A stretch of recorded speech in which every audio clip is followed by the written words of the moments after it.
So I think you have to accept that, yes. Yeah, it's okay. Done. So welcome, Sally, and you are the first off the ring with our interviews with the Masters. And I would just like to really thank you for being part of our little talk. This was really basically me having a dream a week ago, and I had it 3 nights in a row, that it was while I'm still in the position of the chair. And I'm hoping to retire in October if they let me out, because we only have 3 years on the board, or otherwise we have to stay up for another 3 years, and not easy raising a child, a 6-year-old, as I mentioned to you. No. So I thought I just had this dream that I would be interviewing people so that we can just expand people's consciousness and what it is about Reiki that is Reiki. And what I know is that the symbol itself means the energy from the heavens and the energy from every living thing, the universe, Mother Earth. So it is that universal life force energy. And there are lots of people doing different forms of Reiki these days.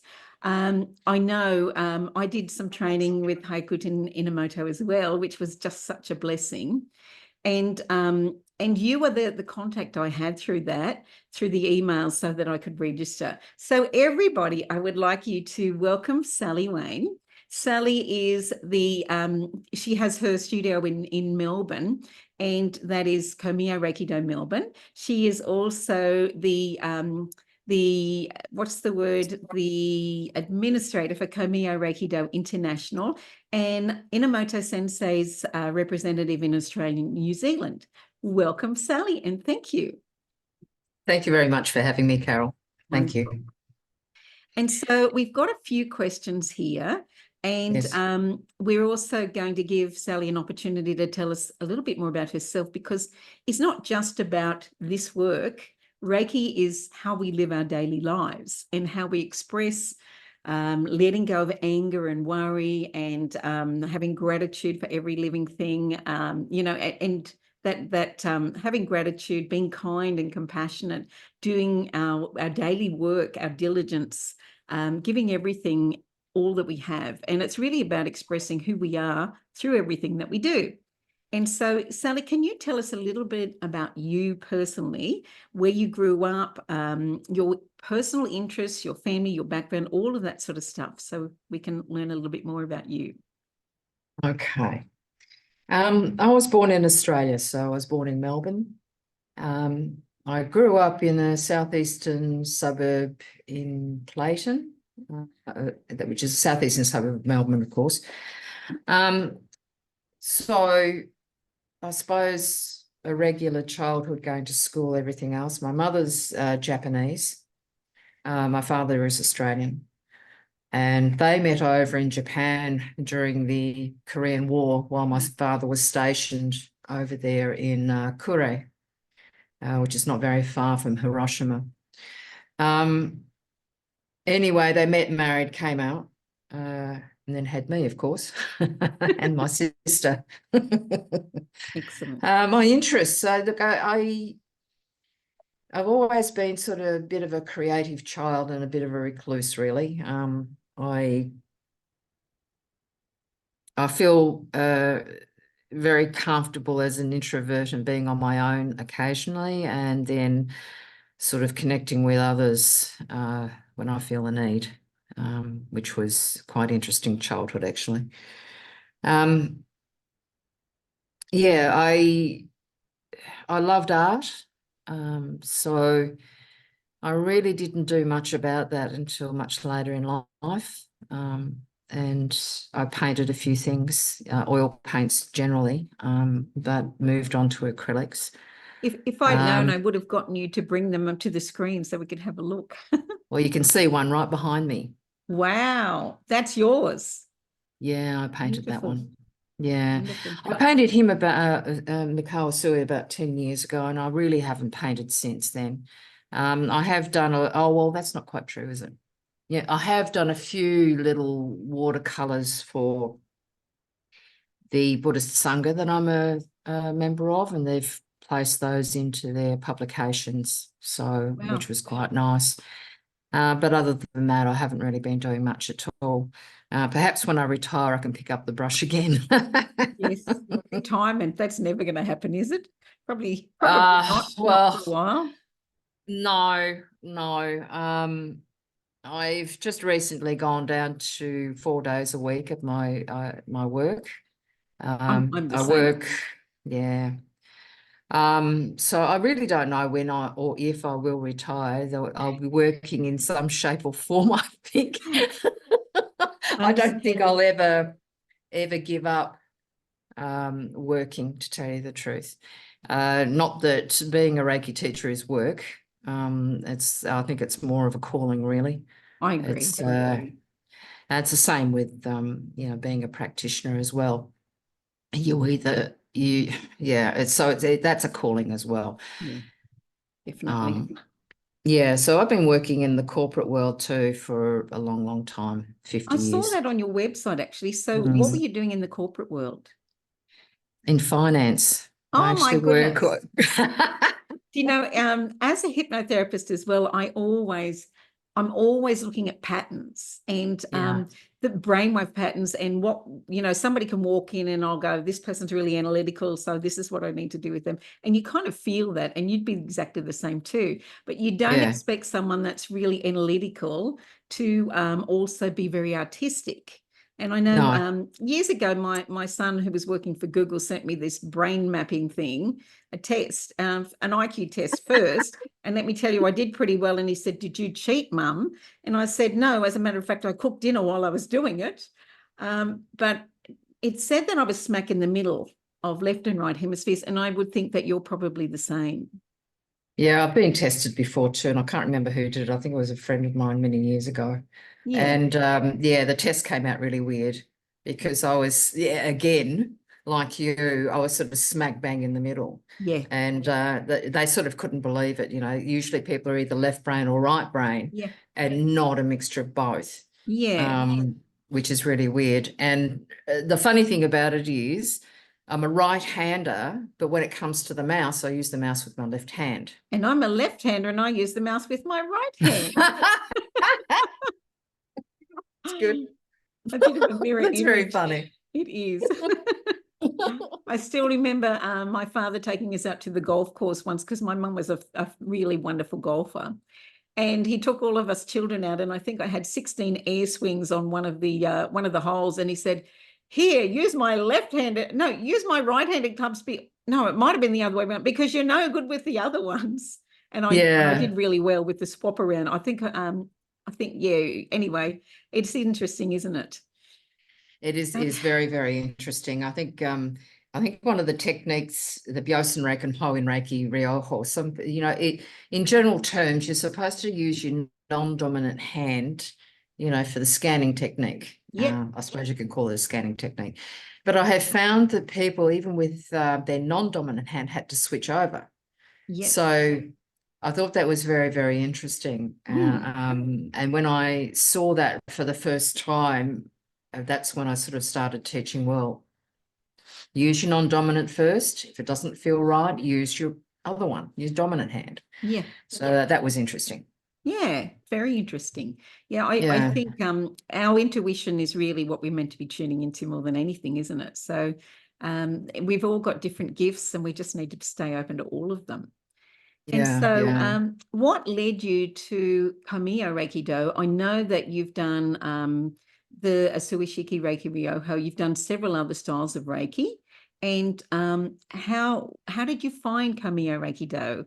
Because I just think we are called in different areas. Things just pop up into our awareness that nobody else will see. And then we go, I'm meant to do that. Yeah. I think a lot of the things that I've actually come across, I either know I'm supposed to do that or I don't. And that's it.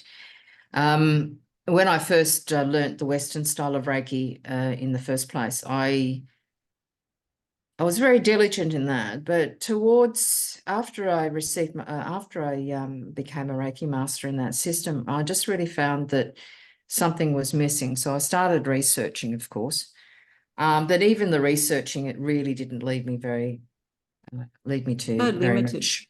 Yeah, it is very limited, and it is so much based on people's perception of Reiki, and I thought that was very interesting. But there are a lot of other modalities that were sort of mixed in with Reiki too, as well, what I found on the internet. But I think when I found out from a friend of mine that a Japanese Reiki teacher was coming out, I thought, you know what, I really need to go. Yeah. And that was it. I didn't know much about Inamoto back then. And so I really jumped at the chance, because I thought, well, you know, I'm not going to get much closer to the answers that I'm seeking. Mm. So I thought, right, I need to be in this class. And I'm so glad that I did. Yeah. It has changed my perception. It took me a little while actually to assimilate what I had learnt in Komyo Reiki Kai at that stage. Yep. Because I was learning something totally different in the first Yes. instance. Yes, I thought the So same thing when I did the training. I thought it was very different. And I had a girlfriend here in Dubbo say, there's this Japanese Reiki master, and he's going up to Brisbane. And I connected with Daniela, and Yep. and then I had the emails with you, but my girlfriend didn't even make it, and I was the only one there. Oh, Yeah, all the other people at the workshop were Daniela Godfrey's students, and I was the only outsider from Dubbo. So that was kind of interesting that I turned up there, and I just felt like I was coming home.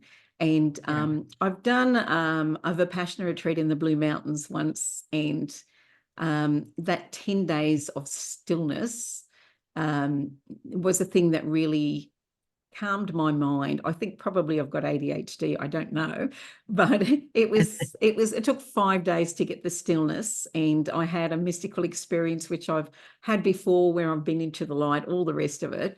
And but it was just that same feeling of peace, because we're so busy in our Western worlds, aren't we? Just doing rather than being.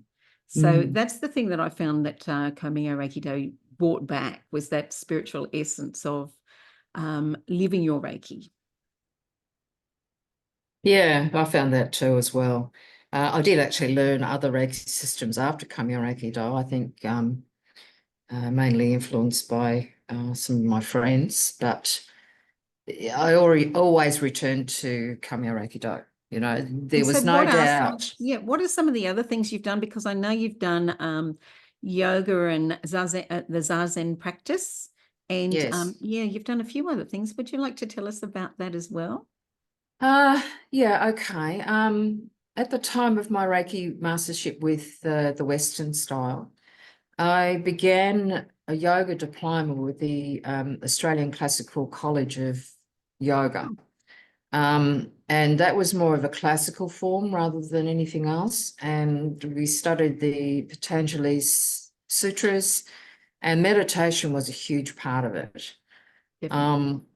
Like I think a lot of people would know, or maybe not, that the asana, or the physical practice, is only a very small part of the yoga, tiny, tiny bit. And the rest of it is basically working with the mind. So that sort of opened doors for me, and I think that began my self-inquiry too as well, which was a part of the courses. And not so much why I did this or the reasons behind it. Well, yeah, it is the reason behind it, because there is basis here of the conditioning of our minds in the first place from when we're young, and so true. That's what I work how with we're educated educated every day. Yeah. Yeah. So it's that type of inquiry where we just needed to find the source where all of this type of thinking came from. So that was quite interesting. And with that, I started to do a lot more research in Reiki, as I said before. Yeah. So the other part of it was that I had been thinking about Japanese Buddhism for quite a long time. And I've been putting off, or had put off, learning about that side of things for many years, until, you know, it's just a thought that came over me. I just have to do this. That's it. Yeah. So I travelled anything from about 50 minutes to about an hour and a half to get to this place every Thursday. Wow.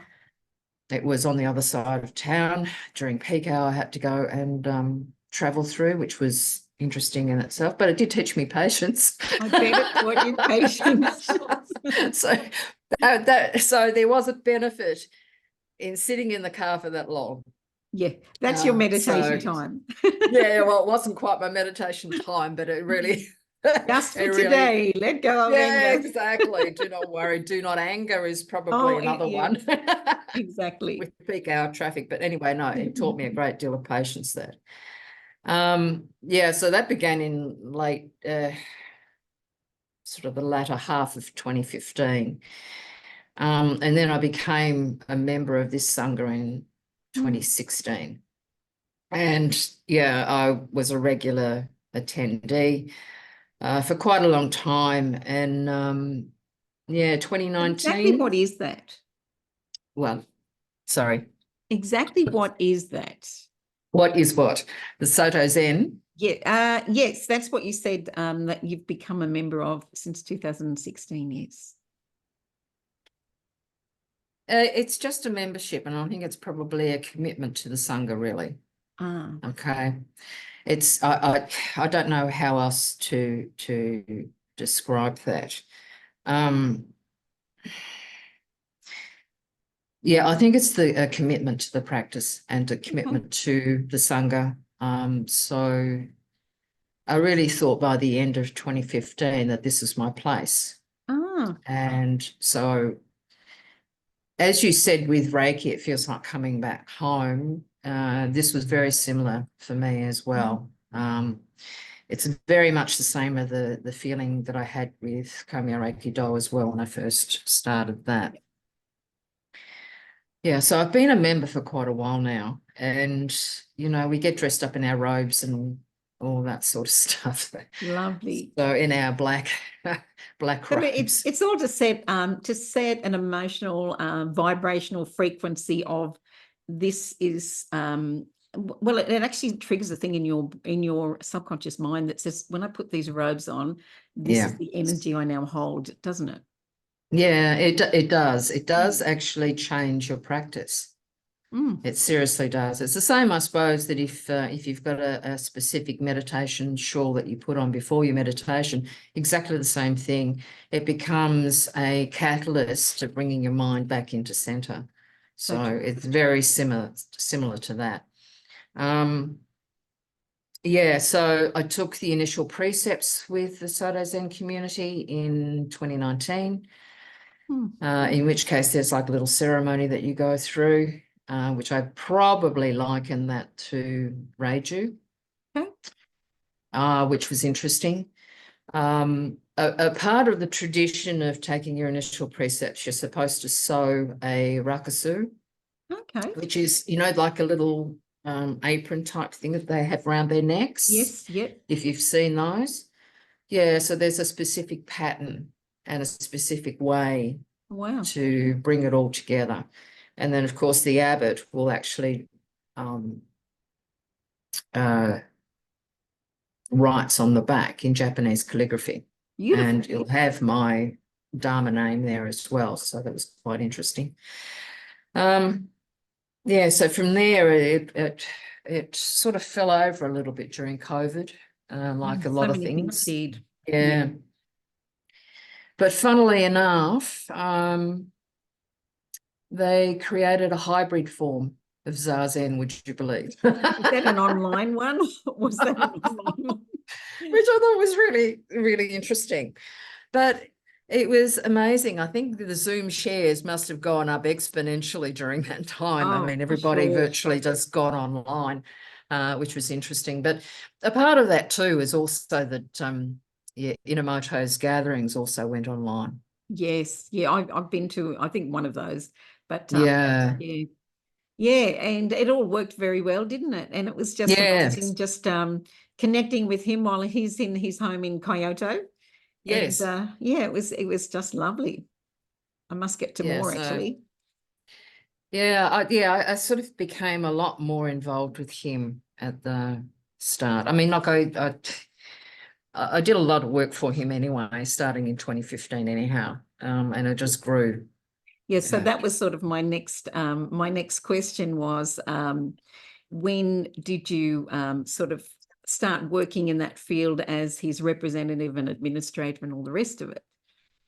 Yeah, that was a progression, I think. In 2015, I did some work on his manuals Ah, to try and reorganize it a little bit to make it flow a little bit better.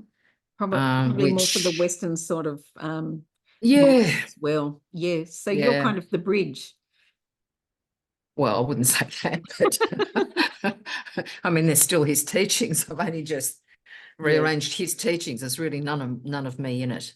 Okay, yeah. so Actually, I went looking for you on YouTube to see if you had anything there, and I didn't find anything. no. And I thought, this is humility. This is you just stepping back and letting Hyakuten Inamoto shine his light. Hmm. But, you've got your own light as well. And so I've been watching little things on Facebook with you, very humble, silent, introductions to these are our new shining lights, so new students. And I followed some of your posts when you went to Japan as well, which I thought was absolutely stunning and beautiful. Yeah. And so I just thought, no, Sally needs to be up here because she's one of the silent achievers. She's one of the people that's making a big difference in the world as well. And Oh, thank and that you. was one of the reasons I thought, no, I'm going to reach out to Sal because she's got a story, and I like sharing stories. I like people getting to know people better and understand the way you think and feel connected to you and to the essence of what you teach as well. And you've tried lots of different things and you've come back to this. So that speaks volumes to me. What do you feel was different in between the Western style of Reiki and Komyo ReikiDo, the main differences? Because what I notice is the attunement process is a little bit different to the Reiju as well. So yeah, so what else do you find was different? Did you find? Look, I found with the Western style of Reiki that I first learnt, it was very much focused on the therapeutic or the physical side of things, and which is nothing wrong with that. Yeah, but it's not complete. But it didn't feel complete. And the 5 principles or the Gokai I was introduced to that, but it was basically skimmed over. Yeah. Which was really a real shame. Yeah, To tell you the definitely. truth, because you're basically just having only half a system being presented to you. Yes. And with Komyo ReikiDo, there is a big emphasis on the 5 principles. Definitely. So we're really touching into the spiritual side of Reiki, which was quite missing from the Western style that I learned. So there was that. There was also the practice motto of place your hands, surrender and smile, which I found, yeah, it is gorgeous actually. Yeah, so placing the hands is quite easy. It's the surrender bit that people find really, really hard. And it's more about getting out of your head rather than getting into the head and out of the ego. And being able to let go of all your preconceptions, your expectations, all your preconditioning, and even habits and behaviors. You need to take a step back from when you're practicing a spiritual practice. So true. So what I found with the physical side of things, yes, that can get you. You can get to a certain level of spirituality. However, if you don't deal with the mind, you'll find that you come to a stop. You only can get so far and no more. Yes, yeah. So with Komyo ReikiDo, because they're introducing a lot more spiritual aspects, my spirituality actually expanded exponentially.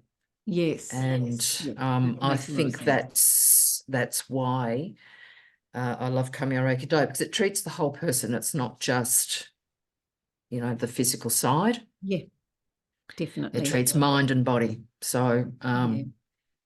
and I think that's why I liked it, and that's why it fits in so well with all of my other practices. So, Yes, well, it really does. It fits right in with all your other practices, doesn't it? It's the same bringing you back to your center and letting go of the ego, so that we are just the hollow reed that we are meant to be, through which this life force flows for the highest good of all. So yeah, I totally understand that. So you've kind of just covered one of my other questions already. Oh, did I? The spiritual Sorry. aspects of Komyo ReikiDo that could benefit other viewers. Actually, you could probably expand on that if you like. Look, there's a whole heap of different spiritual exercises that come in level 3. Yes. There's 4 levels in Komyo ReikiDo, and in the 4th level, you do that twice. Yes. So that's the new standards. But in level 3, you really start expanding into the spiritual practice, letting go of stuff that you've accumulated, really starting to practice the Gokai in everyday life. Or the 5 principles, sorry. And the surrender bit basically covers all 4 levels. It's it's not just about your hands-on practice. It's about everything. It is, yeah. And yeah. Go on, sorry. Oh no, that you covered it, because it is, we so often we try to fight the river. We go upstream, we think we know better. And in fact, when we surrender and pull the oars out of the boat, it'll take us to where we need to go. And that I just find that so often, particularly in my hypnotherapy practice, when I have clients that have had all sorts of trauma, and then we're able to say, but how has that served you now? And we realize that that's part of their soul's journey that they've sort of they've signed up for, basically, so that they can, it's a positive, it's not a negative at all. And if they just learn to accept and surrender to it, they can just grow so much more from it, from any difficult experience. Even sitting in the traffic, you've already worked out that that's your patience lesson. So Look, the bit of surrender actually creates freedom, really. It does, certainly does. And that's what I love about this. Surrender is not actually giving up anything, really. I agree. It's just changing your way of looking at things. Yeah. Yep. And letting go of all our preconditioned beliefs and all the rest of it, and being in the moment, so you can sort of really assess what is, rather than what I wish, or letting go of the past, the worry about the past, or worry about the future, and the anger about the past, quite often, isn't it? So yeah. That's which is the part of the Gokai, really. Very true, very true. So the others, it is. It's a totally spiritual path. It's not necessarily just for Reiki. I mean, it is basically life principles. It's not. You can apply this to every part of your life, really. Yes. Yeah. And I think when you get to the master level, that is what we aspire to do, is to live our day through every moment through those principles, in how we interact with people, in just letting that Komyo great beaming white light shine out. That's really what it is, isn't it? Yeah, pretty much. Yeah. It's pretty much getting out of, I think Shunryu Suzuki actually pointed very, very, very well about small mind, which is the egotistical mind. Yes. Trying to get out of the small mind to get to the big mind, because one doesn't exist without the other. No. So so just trying to pull back from the small mind to get to the big mind, and that is a part of Reiki Ryoho practice, really, isn't it? Yes. It's to step back from the ego or the small mind as much as possible in spiritual practice. But mind you still need the ego to actually function in everyday life. So, well, that's right. I mean, it's not an enemy. We live in these human bodies and lives for a reason, don't we? So yeah. And that's how we can connect with everybody. And I often think, sometimes when you're working with other people, You know, I've had some Reiki students who have gone, you know, I had one lady, a beautiful lady years ago, who said, oh, I talk to the fairies, and now that I'm doing this level, I talk to the flowers, and I used to be a fairy. And she said, I used to have to get my energy from the flowers, and now I can give it back. And everybody in the classroom went, are you serious?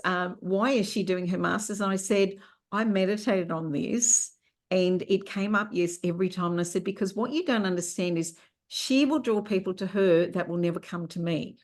Yeah. And she's got a certain frequency that will attract those people. But then I had to talk to her and say, you need to learn to speak in the language of the people that you're working with first before you throw anything about the flowers and fairies to them.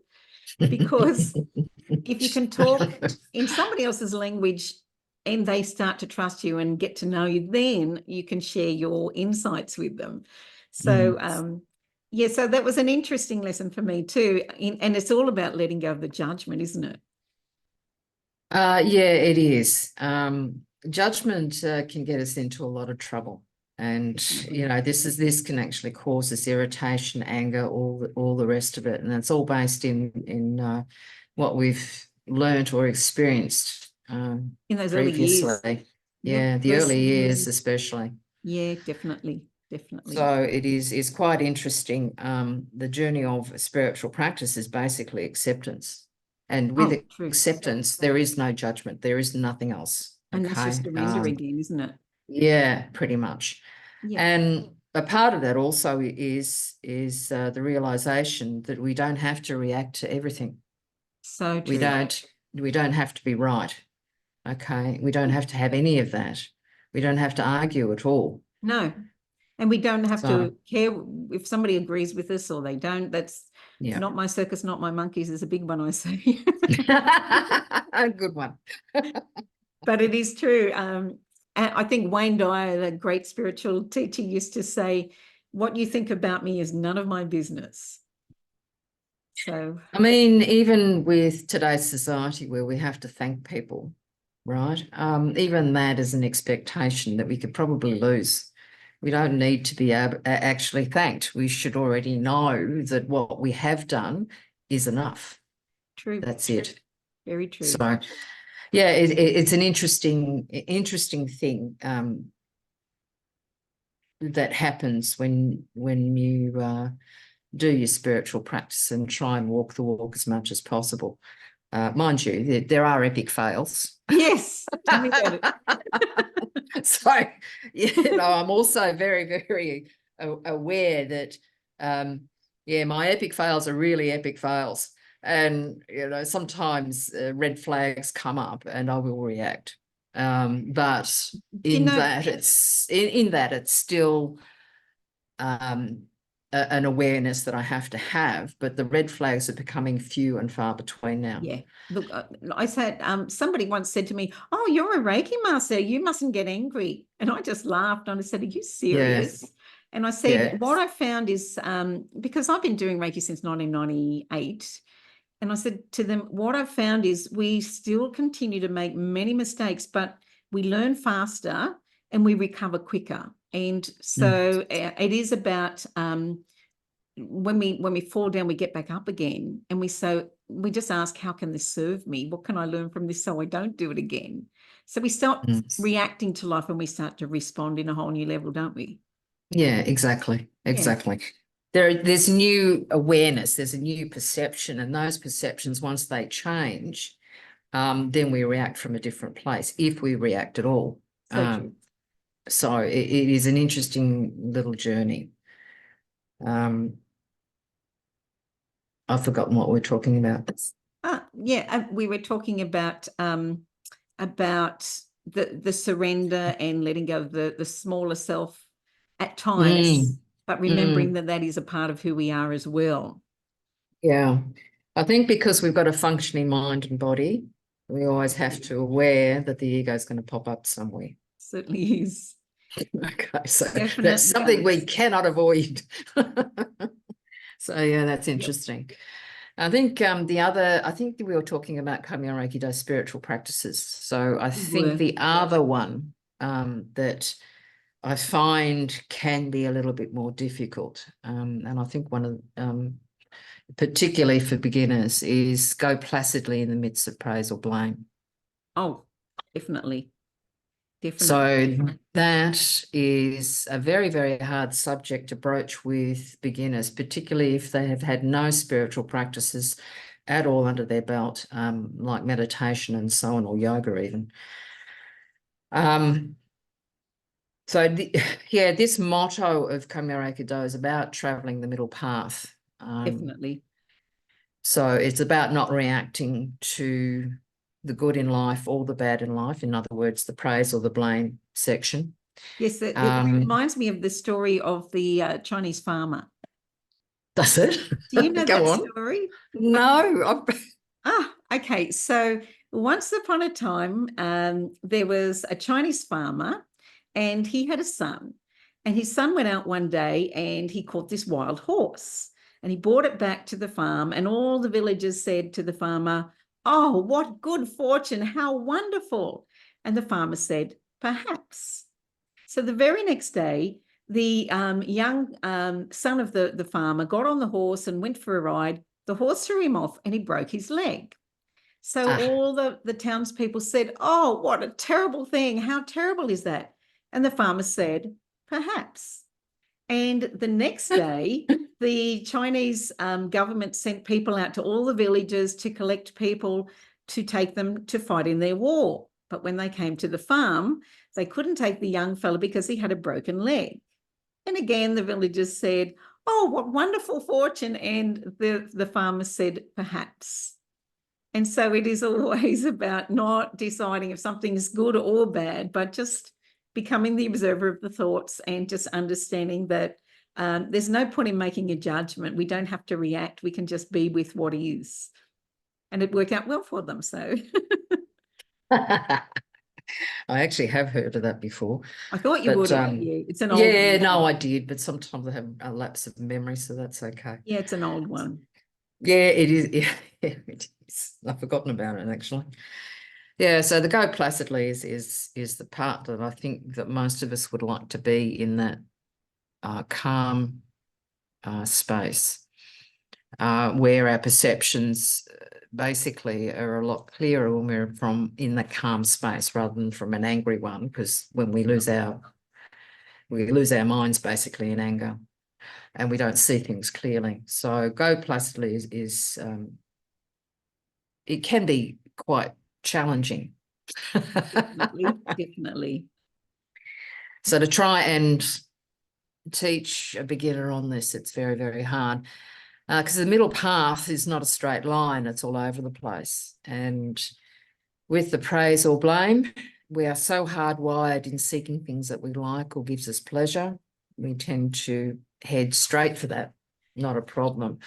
But when it comes to the bad side, we want to avoid that. We don't want to face it and we want to run away.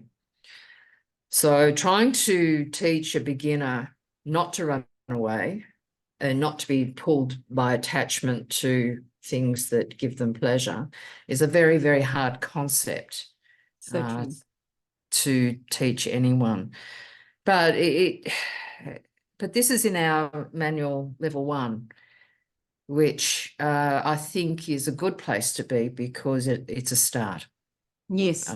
Yeah. And even just bringing that to people's awareness and to also remind them that that's their job to do the work as well, rather than we tend to try to make things easy on people. And a lot of us are enablers, but our job is to kind of lead from the front and show them the way, but they actually have to take the footsteps themselves, don't they?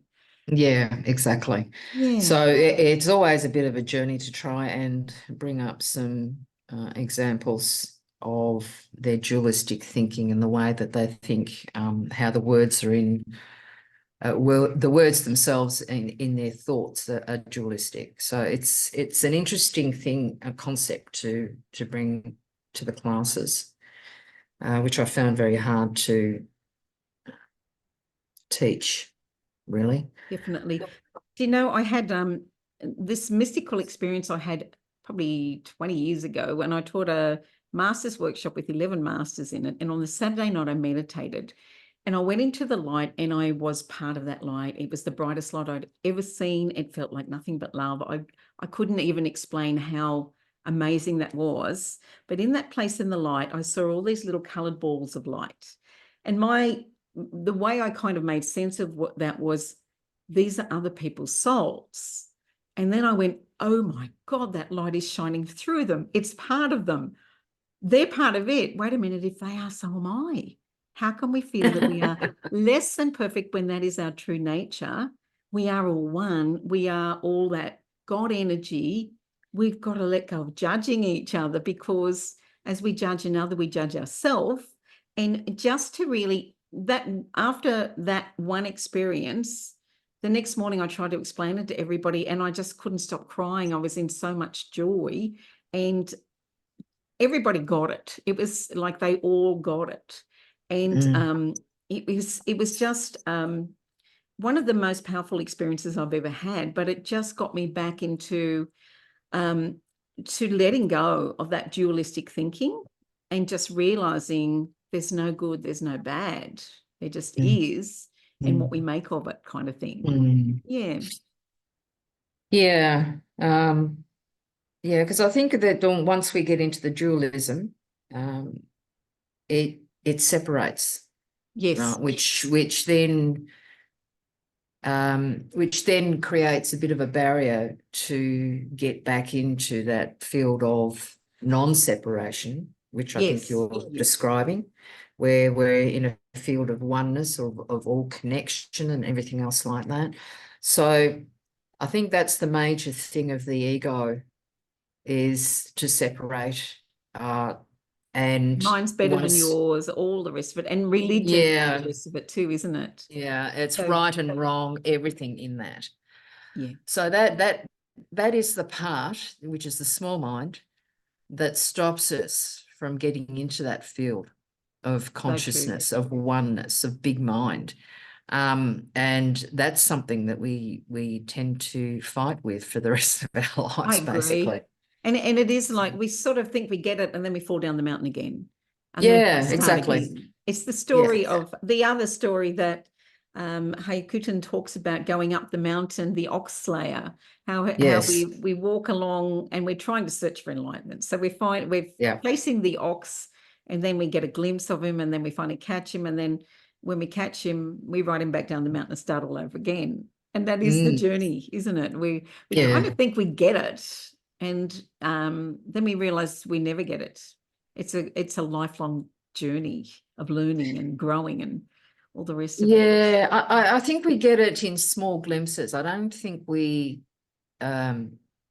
totally not get it as such. We do get it, but we just go in and out of that. And with the story you're talking about is Jugusyu. That's it's the herder and the ox. So and there are different pictures for different levels or stages of consciousness and reality. But when you look at this picture, to be honest, you might get up to stage 4 and then have to go back to stage 2 and then back up 1 and then go back to the start again. So it is something that we will forever feel, I think, in our lives and in our spiritual practice. Sometimes we just think, oh my goodness, my mind is so full of stuff, I can't get rid of it. And then other days we can just float through and sail through it, and it's easy. But I think that is the struggle. That's the human struggle, isn't it? Yes. Yeah, human condition. Okay, can you share any success stories of your practice with Komyo ReikiDo that have made a significant difference in somebody else's life? Maybe some feedback you've gotten from students or from people that you've worked on or worked with? I don't tend to seek feedback. This is something that I sort of don't do, but to tell you the truth, Carol, every time a person gets off the treatment table, you can see that they're happier, right? Yes. They're more relaxed. And even in some cases, the pallor has gone and you've got rosy cheeks back into their faces again. They actually feel and look better. Yes. So it changes, doesn't it? Yeah, it does. So in that respect, I find that that's enough for me. Okay. I don't need to find out any more. If somebody wishes to tell me at some other stage, then that's fine, well and good. And it's the same with classes with students. Yeah. I think with the bare beginners, when they can feel the energy and play with the energy and see that there is some sort of substance, the actual wonderment in their Oh, faces, I agree. Yep. it is absolutely special. It's like the lights Really, just really came special. on. Yeah, yeah, exactly right. So in that respect, I find that is enough for me as well. Yeah. I did have one lady in the last class who said to me, you know what? She said, after today, I just realized that the pain in my neck that I've been trying to get rid of for a number of weeks is now gone. Wonderful. Perfect. And I thought, that's great. Thank you Yeah. for sharing. That is awesome. I mean, that's where really the thing is that they've recognized it. That's what is the best part of that, isn't it? Yeah, it is. It's when they realize they're more than what they thought they were.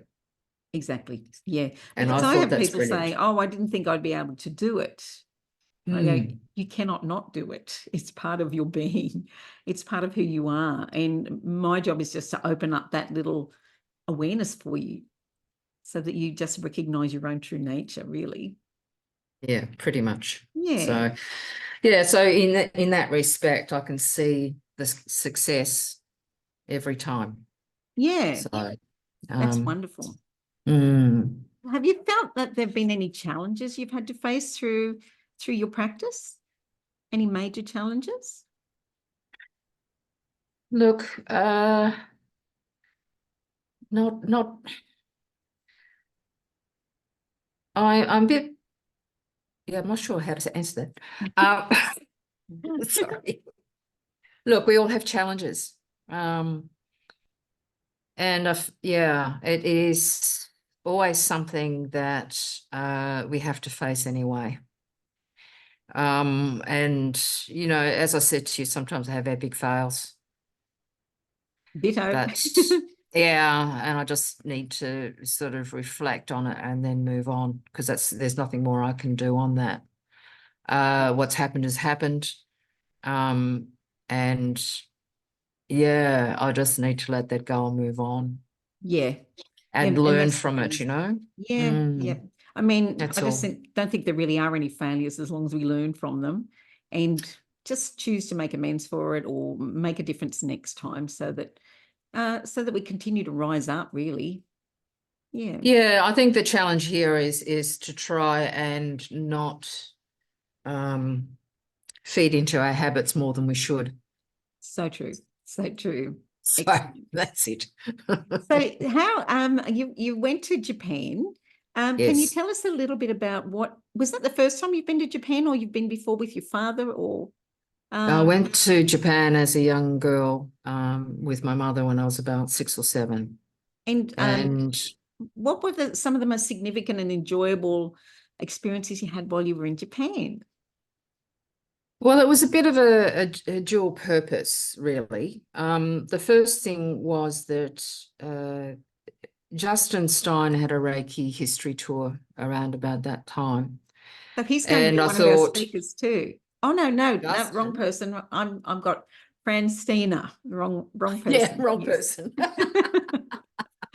Justin Stein is a Reiki researcher. That's Oh, that's right. I did know that. Yeah. yeah, he's an American. But he had a Reiki history tour in April 2023, and that was straight after the Osaka 100-year centenary Wow. of Reiki Ryoho. So I went there beforehand. I didn't want to go to the centenary. I had some sort of personal journey that I needed to actually do, and I couldn't take too much time off work, of course. So that was more important for me than attending the conference. Yeah, so my mother had died, or Oh, passed away about, I think 2 years, 2 years before. Mm. And I've always wanted to go back to her family grave in Hiranagahama. So I Oh, took wow. part of her ashes back and sprinkled it around the grave. So it was quite funny.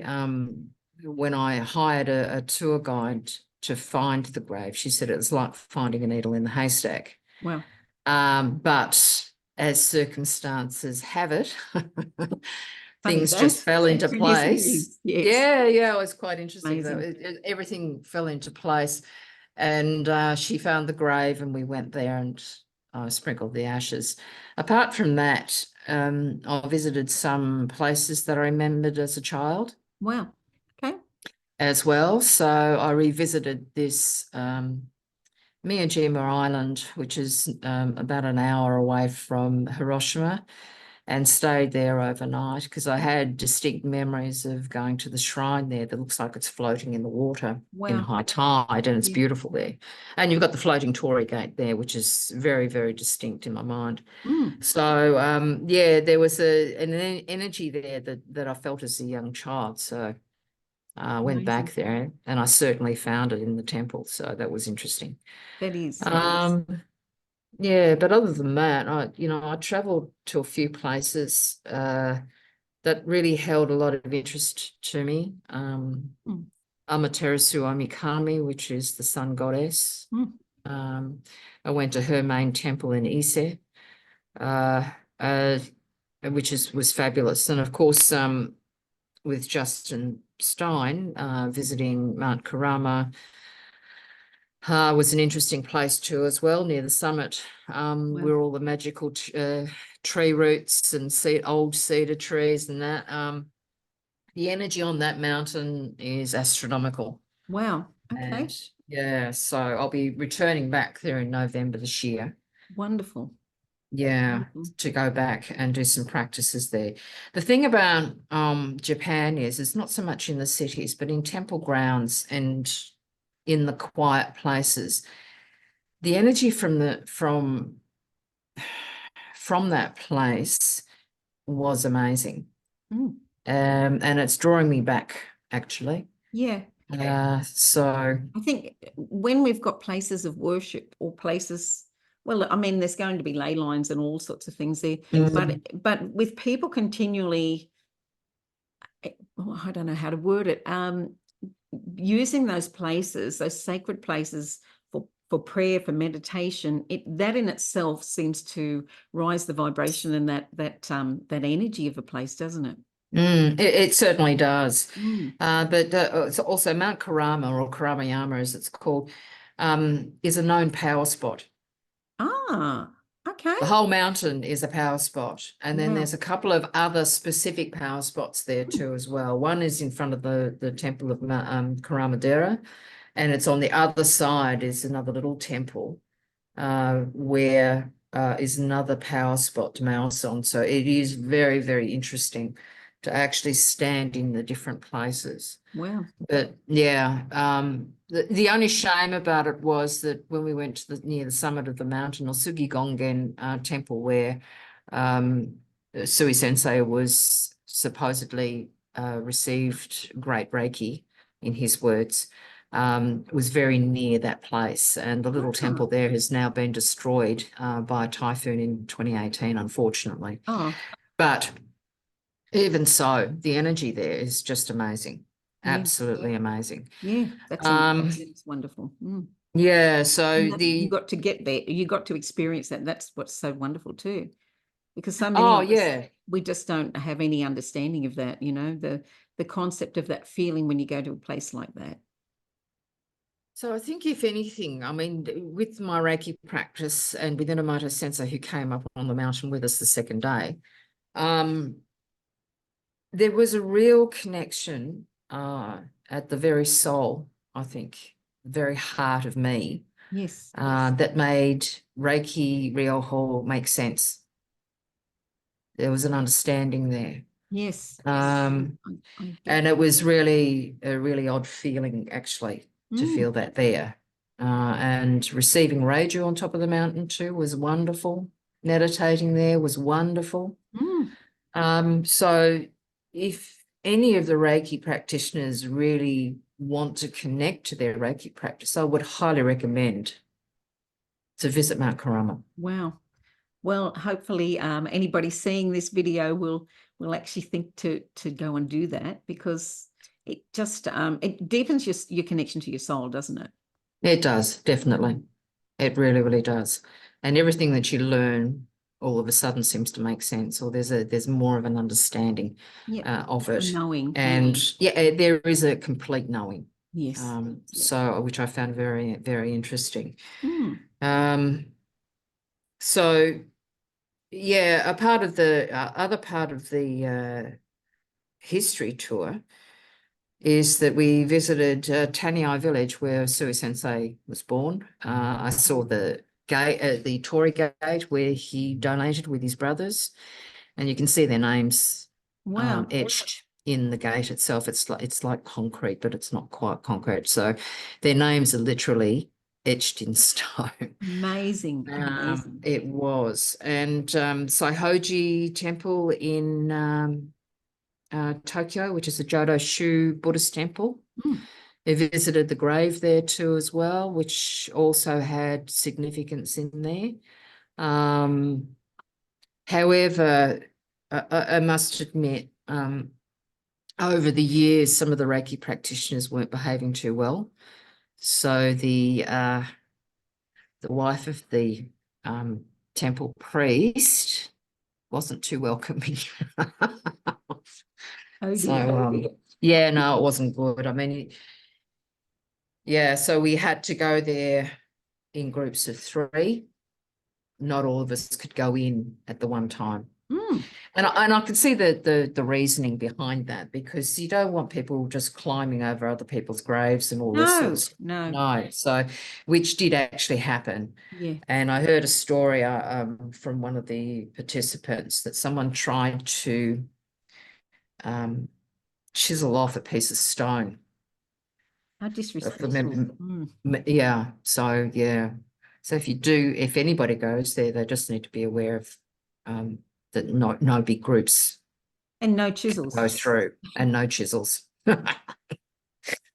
which is really not funny, but you know. I know, but the things that people do. Yeah, I know. I sort of was absolutely horrified when I heard that, but anyway. Well, obviously they got caught before they did it. Yes. So yeah, I know that Justin's actually having another tour in October this year. Now I'm advertising his tours now. And also that's in okay, May. because you've given up your time. And I was actually, some of the other stuff I was going to ask you was, firstly, what is your vision for your Reiki practice, your personal Reiki practice, and for your future? But also, if you had any upcoming workshops you'd like to share with everybody as well. Okay. And I'd like to also, when we post this video, I'd like to also put your links to your website and anything you've got on as well, because we're all in this together. And my job is to open people's minds and hearts to try new things as well, because it's all knowledge, it's all growth, and it's all uplifting. So what is your vision for your future? And tell us about what you've got in the pipeline. Okay. My vision hasn't really changed since I started all this. I think it's basically just bringing Reiki to the awareness of others. But particularly, I want to be able to teach people to bring Reiki into their homes. Perfect. And that was my vision originally, and it still is now. Wonderful. I've got classes and everything else scheduled throughout the year, and that's usually on my website. Okay. I have got a Shinpuden happening on the long weekend down here in Melbourne. I think it's the 8th, 9th and 10th of June. I have a couple of my advanced students joining that, but it's pretty much open to any Reiki Masters if they really wish to learn Komyo ReikiDo, if they want to. Wow. Wonderful. So that is pretty much open. But other than that, there are posts on Komyo ReikiDo International for any gatherings for Komyo ReikiDo people, or, sometimes you'll have other events where Inamoto will be teaching. So you'll see his teaching schedule on that Facebook page. So I don't know. Is there anything else there? What Have we message? covered everything? Yeah, we've ticked every box here.